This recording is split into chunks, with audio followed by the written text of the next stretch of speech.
My name is Chris Duncan, and I serve as Chief Medical Officer at BIOS, which is Biologic Input Output Systems.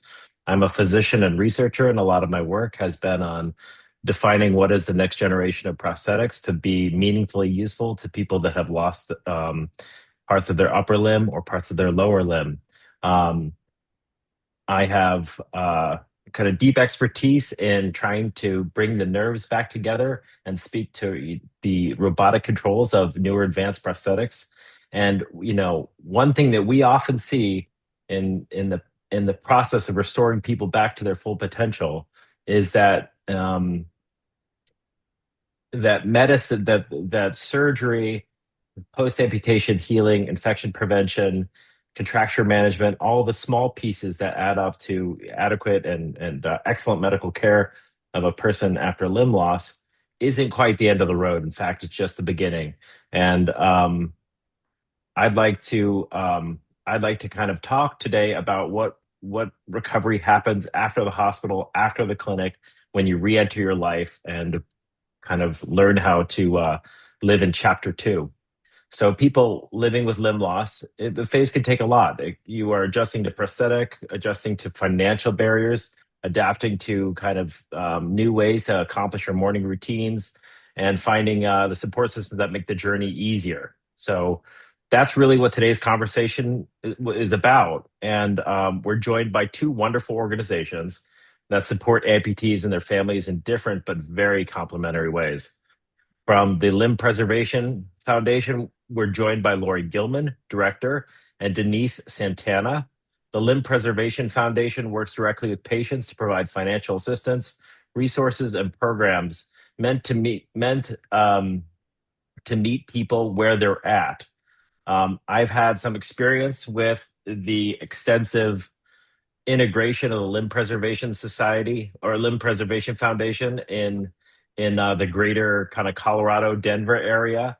They do fantastic webinars for education, patient support, and I know they've been professionally very supportive for um, people in kind of manufacturers and prosthetists and clinicians and surgeons who want to advance their practice with cutting edge technologies. And so we're really grateful to have them join us today. Also, I'd like to give a warm welcome to John Lemieux, who is the co-founder and president of the Amputee Association of Maine. And that's an organization focused on community, peer support, and helping amputees reconnect with full and active lives. So our goal today is simple, twofold, to help everyone here learn about resources and communities that exist to support people after a limb loss, and and to kind of get an introduction to both of these wonderful organizations. So if I could just take a moment, welcome everybody. I just wanted to check in before we dive in. Can we get a quick sense of who is joining us in the chat with a quick check-in? The chat is at the bottom. If you're using the Zoom app, it's at the bottom, um, and you can just say hello and let us know if you're joining us today as an amputee, a caregiver, a medical professional, prosthetist, or an interested family member, or anybody else in the greater community. And then also, if you can, just where you're joining from. We kind of have probably a diverse audience across the United States, which is exciting. So thank you for doing that. And I'm excited to have this conversation today. So first of all, let's start by learning more about the work being done at the Limb Preservation Society, Limb Preservation Foundation. Lori, I'd like to start with you. Wonderful. I'll Thank mute you my for mic. that great introduction and welcome everybody. My name is Lori. I'm the Interim Executive Director of the Limb Preservation Foundation. I'd love to tell you a little bit about the work we do. Jillian, if you could hit me with the next slide. So our mission is to provide support and community to people who are facing life and limb threatening condition. And we view this through three key pillars: financial assistance, educational resources, and emotional support. We are based out of the greater Denver metro area, but you'll see kind of ripples of who we serve throughout the country. Some of our programs are centered here in Denver. Some of our programs serve the greater Rocky Mountain area, and more of our programs are available to any folks nationwide. For my part, and please bear with me, I am losing my voice a little bit, but I'm gonna get through the best I can for you. For my part, I'm gonna really focus in on talking about our educational resources and our emotional support pillars of the programming that LPF does, because we know that when people from the limb loss community are armed with educational tools, it shows reduced complications, it shows better outcomes for healing, and it shows lower rates of depression. Hmm. Likewise, we know that your mental health is your health. So when you have that emotional support, it in turn leads to higher mobility rates and lower anxiety. So these are critical tools in moving forward wherever you are on your journey. If I could get my next slide.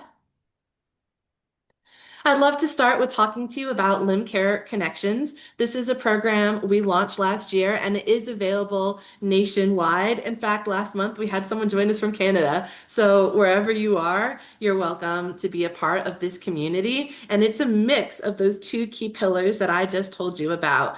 So every month we bring in a guest speaker to bring the educational piece. And we have pulled these topics from the community itself. We want to provide what you want to hear. And it can range from other survivors sharing their story and their testimony to things like physical therapists giving tips on movement, to nutritionists talking about how your diet affects your health, to relationship therapists talking about how to navigate your emotional connections with your friends and family and loved ones during your recovery, to how to set up your home for success. All of the key topics that are important to our community, we are bringing in experts to connect with you every single month.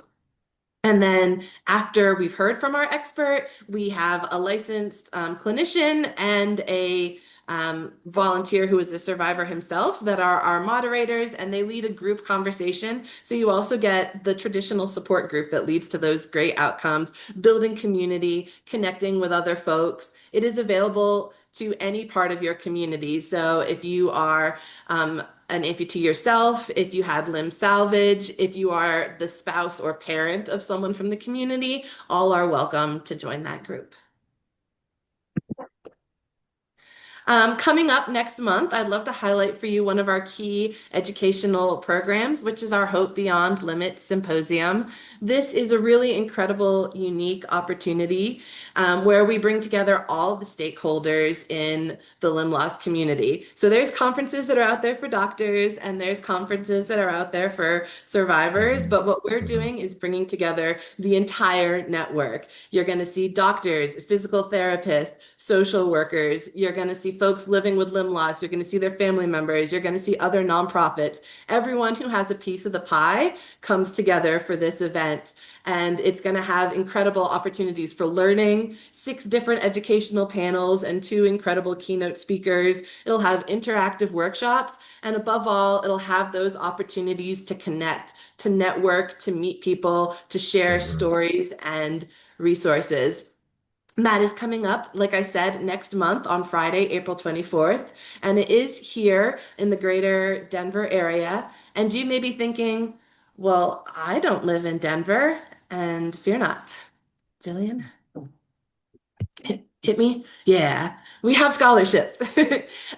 So we are really excited to be able to offer more scholarships than ever before to this year's event. And our scholarships cover the cost of registration, 2 meals. We can cover your hotel for up to 2 nights stay, and we can provide up to $450 in reimbursement to travel, whether that's by car, by bus, by plane, by train, probably not by boat because we're in the mountains, but however you're able to get here, we do want to get you here. We also offer scholarships too if you need a caregiver to travel with you. We understand, and they're kind of looped into that scholarship as well. I will say we always end up with a wait list. So if this is intriguing to you, I would encourage you to go to our website, which is there at the bottom of the screen right now today, and get your application in, because we'd love to bring as many people as we can to this incredible educational opportunity. We also offer a second scholarship, which is called our Extremity Scholarship, which is on a rolling basis throughout the year. And it provides up to $2,500 a year for up to 4 years for continued education. You know, I was talking before about how valuable education is as a tool. And when people see this scholarship, they immediately think like, oh, a college scholarship or to go to university. And for sure, we do fund that. We have put several bright young folks through school through this scholarship, but I also would encourage you to think beyond that. Imagine if you were an electrician, as some of our clients have been, and Mhm. you no longer have the full use of your arm. We can fund you to go to a trade school, a vocational school, to get a different sort of practical knowledge so that you can continue in a different career, so that you can pivot, so that you have the tools you need to move forward. So, yes, this scholarship is available to a community college, a traditional four-year university, but I do want to emphasize that, you know, if you're looking at a trade school, if you're looking at switching vocations, or even if you're looking at, we funded someone's 6-week drone piloting course. We want to give folks as many opportunities as they can to thrive on their new journey in life. At this point, I'm going to give myself an opportunity to rest my voice, and I'd love for you to hear from colleague Denise.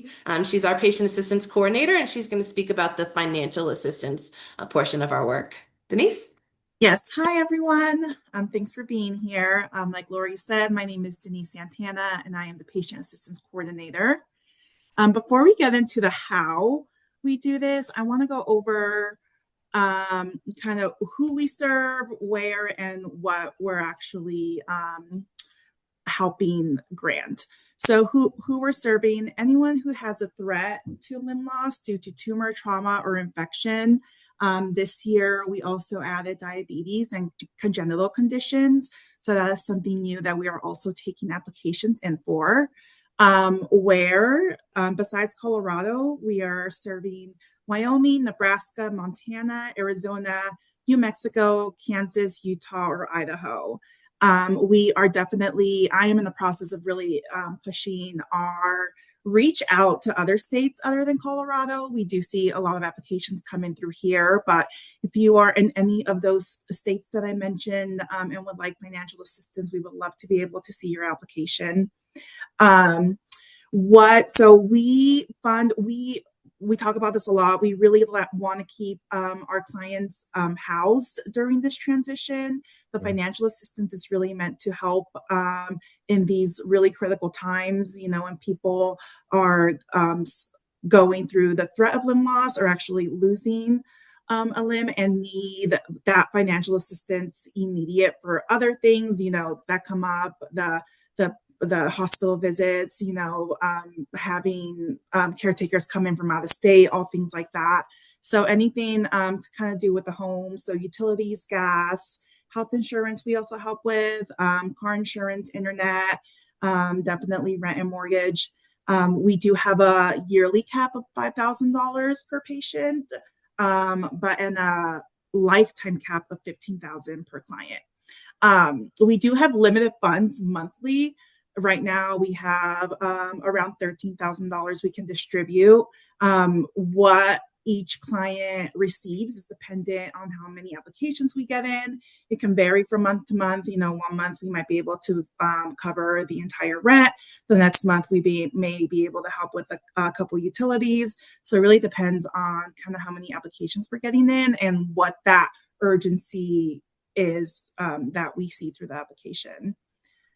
We also do help out with lodging. So Lori and I actually last week went to the Drury Inn, which is our partner hotel. We have a partnership with them. So whenever a lot of people do come into Colorado for care. And when that does happen, we like to help out. A hotel is $300 a night. Their stay could be over 2 weeks long. So we do like to help out with those costs. But we were able to meet the team there, and they have really great things to say about the clients and their kind of own experience with them, and seeing clients come in a certain condition and then leave and feel they can just see that they're getting the care they need. And it's just, I guess, a great experience for the staff there as well to be able to be a part of this. Okay, so how we actually just launched our online application. It used to be, you download a PDF and you're able to fill that out and submit it. We now have it online. So if you go to our website, we have the initial application. So if you are a new patient, you would submit that new application. If you are a returning patient and it's been within a year, you don't need to submit the full long one anymore. You could just submit that additional application. Each application does require that you upload any sort of receipts that would go along with your request. So, your electricity bill, your lease statement, anything that can support what you are financially requesting. And also we ask for a letter of recommendation from a care professional. So someone kind of explaining the situation and helping us see that side of what the need is. And all of those things are required during the application to be fully reviewed and considered by the committee. Can we go on to the next one? And the timeline. So applications are due on the third Monday of each month. It's a pretty quick process as far as, when they are reviewed and when they are approved or denied in some cases. So they are submitted on Monday. On Thursday, the committee meets to review everything. And then sometimes after the Thursday meeting, we're able to send out the notifications of, what you were awarded and the amount, and but most likely by Friday those are sent out as well. And then all checks and payments are made directly to the vendor, so directly to the landlord, directly to Excel, anything like that, wherever the bill is coming from. Let me see if I have anything else. I think that's all.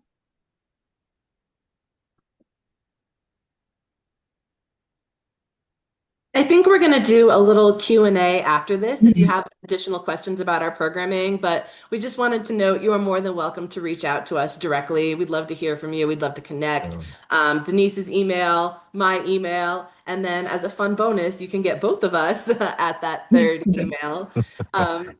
So again, if you have questions, comments, drop them in that Q&A box. I think we're going to have some time after, but we'd love to connect with you. And I'll hand it back over to you, Chris. Thanks so much. Yeah, I know that we have a broad audience today, and if you've had experience with the Limb Preservation Foundation, please just type in the comments some of your experience. How give us some feedback. Let us know, some interesting details of how you've worked with them in the past. I can't say enough about how integrated they are in the community, and what a wonderful advantage it is for the rest of the United States to branch out from the greater Rocky Mountain area. That is so cool. And I've watched them kind of progress over the last 10 years, and the amount of services and the tighter integration with the community is so impressive to watch. So Lori and Denise, thank you both for that excellent presentation. Thank you. All right. So,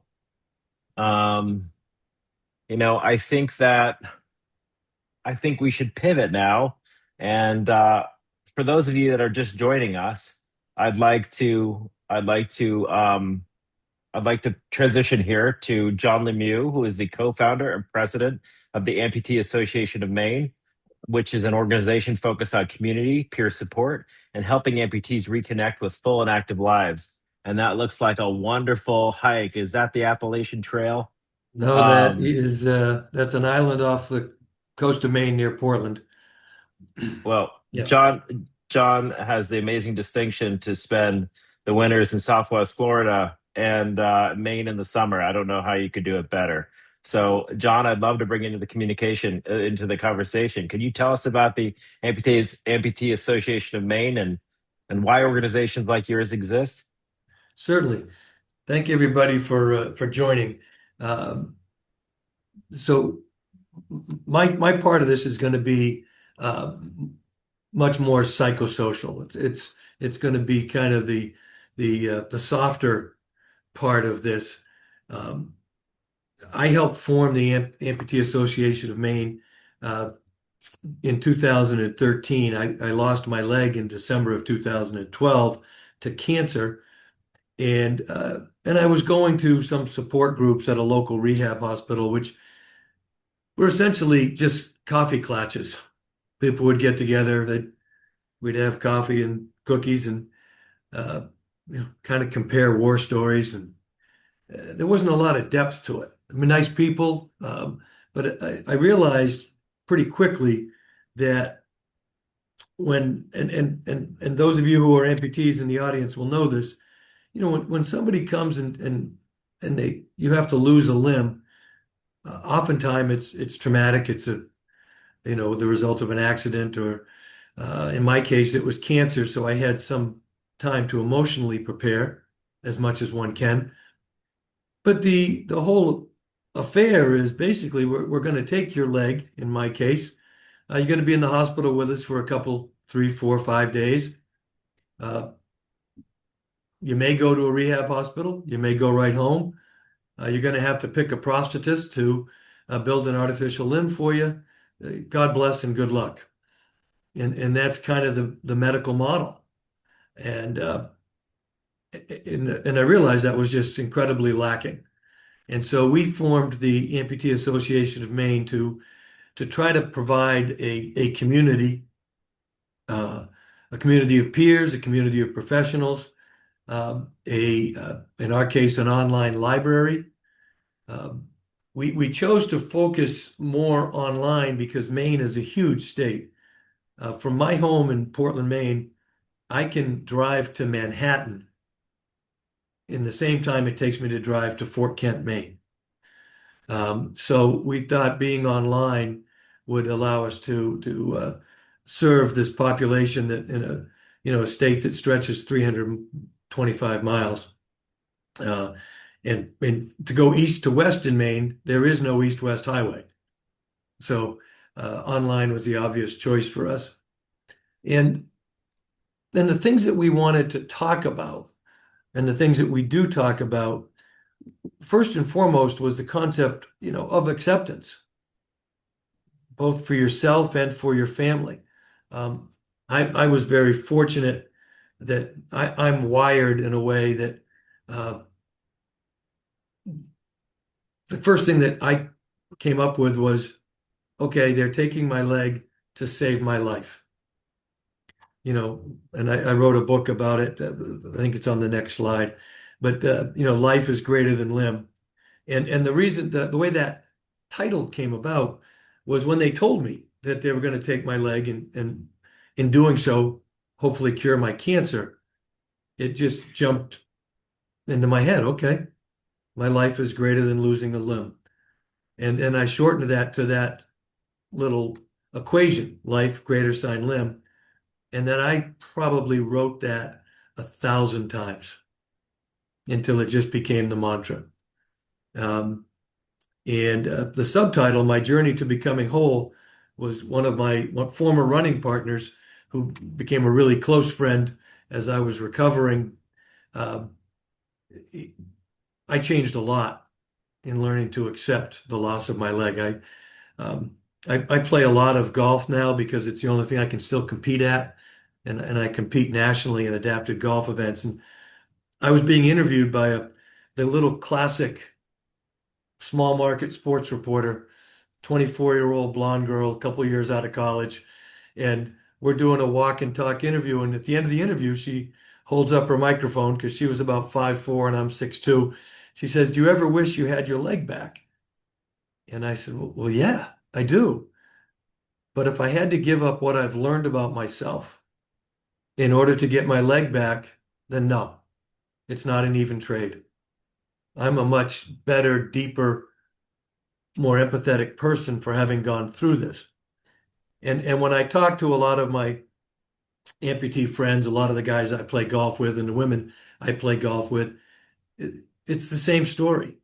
We're very, very different and oftentimes better people for having gone through what we've gone through. And I think that's true in almost any medical crisis where you come out the other side. You learn so much about yourself and you learn so much about your friends and your family and where we all fit together that that acceptance really is a gift and it allows us to go forward. And that's one of the things we focus on in trying to build community with the Amputee Association of Maine. And one of the things that I try to talk to new amputees about, and I had this experience just 2 weeks ago down here in Naples, Florida. I was at an event and I looked over and there's an older gentleman with a right above knee amputation, just sitting there. His wife was nearby. And I just walked over to him and I said, "What happened to you?" And we just started to talk. And he was so happy. He had just lost his leg like 6 weeks earlier. And he was so happy to have somebody to talk to and to compare notes with and to find out what might come next. And that's one of the key points I want to make when you're out there either as a amputee who's been around the block a few times or somebody that's new, people really do want to talk. It's so liberating to have somebody that has this shared experience. And so I would encourage people, don't be afraid to ask if you can be helpful. And please don't be afraid to ask for help. In this gentleman's case, he had just lost his physical therapist. His physical therapist had retired and he wasn't sure what to do next. And so I called a friend of mine who is a very well-established prosthetist, and I said, "Who's good in this area?" And got 3 names, was able to give them to him in like an hour so he could start making calls to rebuild that part of his life. So please, if you're sitting there, don't be afraid to ask to help and don't be afraid to ask for help. And in terms of asking for help, I think using your physical therapist, using your prosthetist, if you have a therapist, a mental health therapist, and one of the reasons I maybe came along so well is I'm married to one, and she was able to help me through a lot of the anxiety and the stuff that I went through having losing my leg. But use your existing professionals as resources. I don't think I've found a prosthetist yet that is not willing to go the extra mile to try to get one of their patients the help they need, not just in building a limb, but in fleshing out the parts of life that require attention after you lose your leg or your arm. So the other key components of what we do, I mentioned our online library, and I can tell you that the Limb Preservation organization will have a link to our library if they don't already sometime early tomorrow. My tech guy will be on that. We want to make sure that there's just so much that's available that and we don't have to recreate the wheel. You know, not all of us go through the same journey, but our journeys are close enough that we can learn from one another. And I think accessing our library, accessing the question and answer things that we have, hopefully helps people across the country, not just in Maine. And there are links there. I mentioned I play a lot of golf, and I like to compete at golf. I was a college basketball player, and so needing that competitive outlet is still there. I got to find it. But there are great organizations up in the Northeast. Maine Adaptive does both winter and summer activities. The University of New Hampshire has a great adaptive sports program. And most states do. And I would encourage you, just do a quick search for adaptive sports / your state. And I bet you come up with a lot that's out there. The other thing that we're working on, and it's a slow slog, and Chris probably knows this better than I do. I'm trying to work with orthopedic surgeons to develop a best practice for amputations. In the state of Maine, which is a state with 1.3 million people, the last numbers I have, I think, were for 2023, something like 400 different surgeons performed amputations. A lot of them weren't orthopedic surgeons, they were vascular surgeons because they get reimbursed at a higher rate than orthopedic surgeons do. And in talking with some of my orthopedic surgeon friends, we realized that there's probably 25 or 30 good, gifted surgeons in the state of Maine. And if we were able to develop some good guidelines that hospitals could implement, we might get better surgeons doing better surgery, which would lead remnant limbs that could give people better prosthetics, whether it's integrated prosthetics or just, an old-fashioned prosthetic, but you've got a better limb to receive it. And so, we're working on that, and that's an uphill slog, but it's not something we're shy about working for. John, go ahead, Yeah, sir. go ahead, Chris. No, you touched upon an interesting point there that, you mentioned a vignette where, a source of support was somebody's physical therapist for so long, and then they retired and moved practices. I can recall, hundreds of people that I've worked with. And honestly, I've moved states twice, and I would love to, have a lifelong connection with them and kind of serve them still. Yet, logistically, it's so hard to implement. And I agree with you that we need model systems. And this is especially true as we become kind of more sophisticated in our approach to amputation. You mentioned kind of some of the intellectual dichotomy, right? The difference between how a vascular surgeon might approach a case and how an orthopedic might. This is not true necessarily of all, but in general, and in kind of rough outlines, right? A vascular surgeon looks at a limb, considers it potentially infected or non-viable due to poor vascular compromise, and makes a decision for source control or to remove the offending part to preserve the whole, right?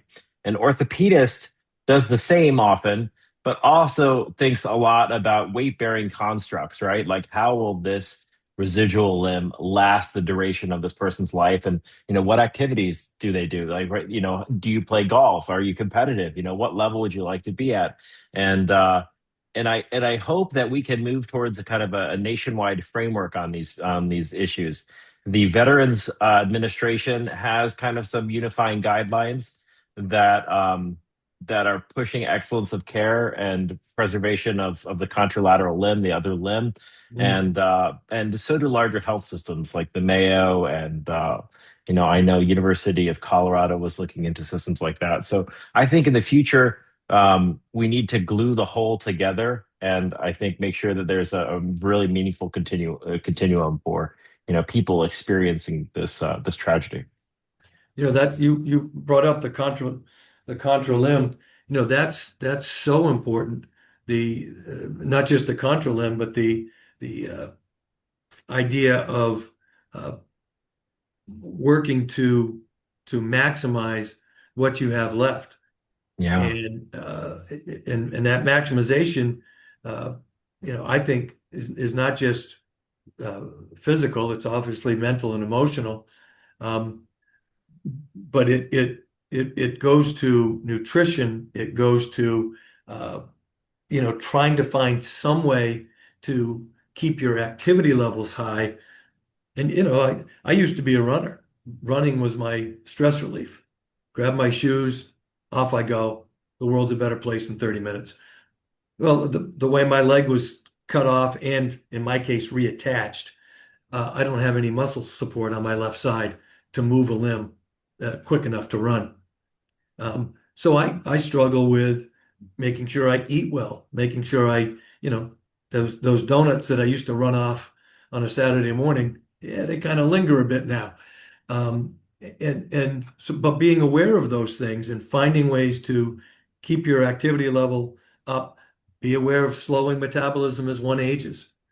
Um, that's so important to keep the rest of the machine functioning to Hmm. support that affected limb. And I think that again, that's part of the soft part of the community. It's meeting somebody to go for a walk. The gentleman that I met the other day, he and we happen to live a couple of communities apart. We're going to go over to his pool and just get him in the pool, and so he can start to move a little bit because you don't need to be a physical therapist to do that. We can sit on the edge of a pool and plop in, and now he's got different modalities that are supporting him. And I think that type of thinking for Yeah. amputees that are affected, for professionals that are serving them, for great organizations, like the one that Lori's chairing. If we just keep looking for how we support, Mhm. uh, there's a lot of different ways we can do it. Wonderfully stated. Um, Lori, I think that I'd love to hear your thoughts going forward in the future about how to kind of expand across the nation and, glue this continuum of care from surgery to, lifelong fulfillment, vocational success, personal fulfillment. That's an interesting conversation and organizational challenge, but I think that it's one that, we have many stakeholders that are interested in, and it's certainly accomplished. It's achievable. Yeah, absolutely. I think that, as technology continues to evolve, we have easier access to, partner organizations, other people out there, and can greater expand our services. Oh, I I looked down momentarily and then suddenly it was the screen changed. Yeah. Um, I think that the work that we're doing can only be strengthened by conversations with people doing similar work in other spaces. And that will allow us the opportunity to, expand our lanes. And, John working in his soft support and us working on our financial resources can be able to connect and provide the different services to different folks. And I am a huge believer in, partnership. And I think that that's going to be how we're able to serve a broader community moving forward. Well stated. Well stated. Let's pivot now, if we can, to an audience question and answer session. See if we've got any questions from the audience. No, it looks like we don't really have any specific questions. So I would just love, which is absolutely okay. I think it's a very personal experience and journey, and I think that we're happy to entertain any questions or curiosity after. I think we've shared the emails of both John and Lori. Let's see. I think that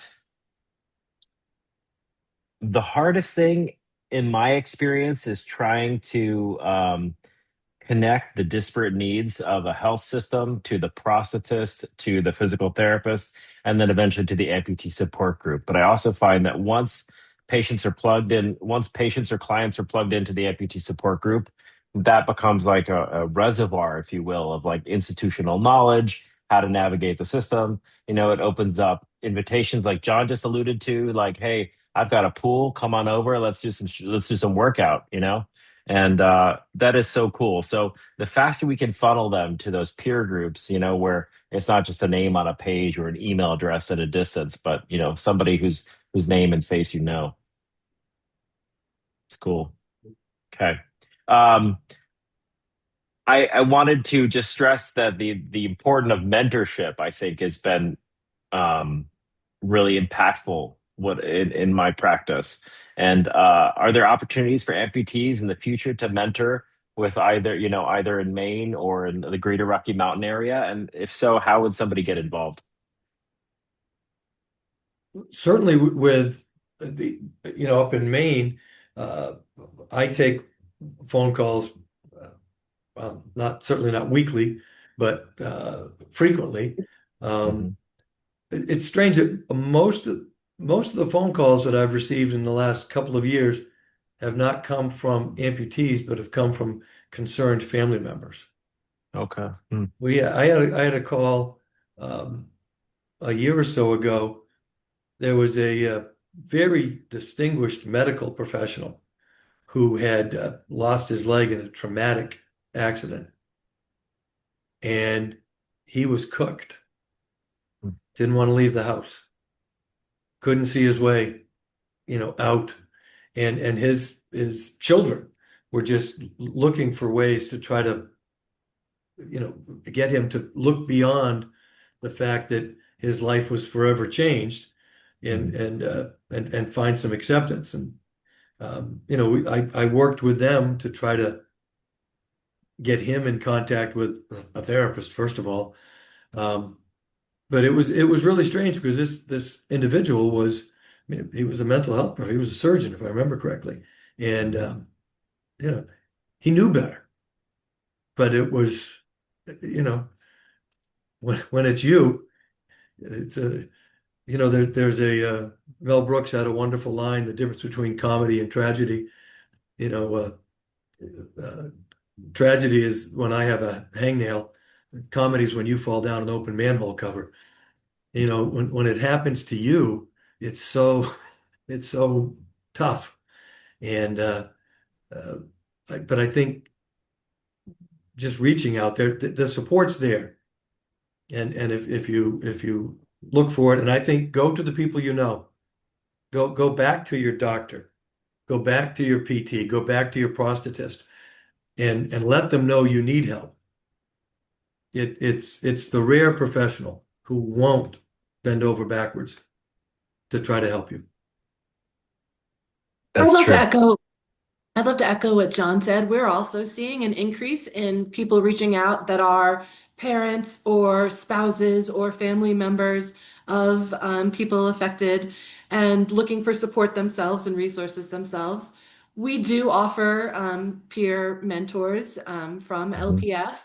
We have a panel of about 12 trained peer mentors that are absolutely available, and that does include we have family mentor peer mentors. So we'll try and match you. If you're a parent, we'll match you with another parent. If you're a lower extremity amputee, we'll match you with a lower extremity amputee. Your lived experience will vary widely, and we'll do our best to try and match you with someone who has gone through that.